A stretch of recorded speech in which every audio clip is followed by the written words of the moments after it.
pelajaran bahasa Sunda. Materi anu bari didadarkeun dinten ayeuna nyaeta ngeunaan dongeng. Dongeng mangrupakeun salah sahiji carita dina basa Sunda dina wangun lisan. Ciri-ciri dongeng anu kahiji sumebar ku cara lisan. Anu kadua palakuna bisa naon wae, bisa jalma, bisa sasto, bisa tutuwuhan, bisa jin, jurig, jeung rea-rea. Anu katilu ngandung unsur pamohalan atawa taasup akal. Anu kaopat mah dongeng teh aya anu hayang ditepikeun atawa unsur moral tinu panyatur kanu ngaregepkeun. Terus ayeuna kana rupa-rupa dongeng. Rupa-rupa dongeng anu kahiji dongeng babad.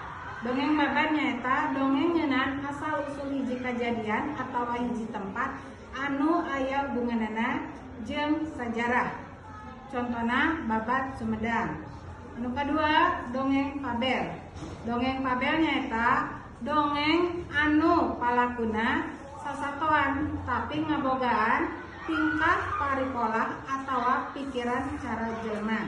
Contona si kuya jeung si monyet. Anu katilu dongeng parabel.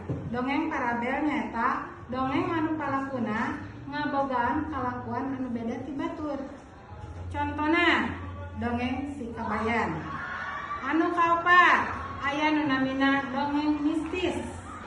Dongeng mistis nyaeta dongeng anu ngabogaan unsur mistis. Contona aya dongeng Nyi Roro Kidul. Terus misal jeung nyaeta dongeng anu nyaritakeun ngeunaan nabi. Rupina mung sakitu materi ngeunaan dongeng, insyaallah mingguan payun urang teraskeun deui kana materi anu salajengna.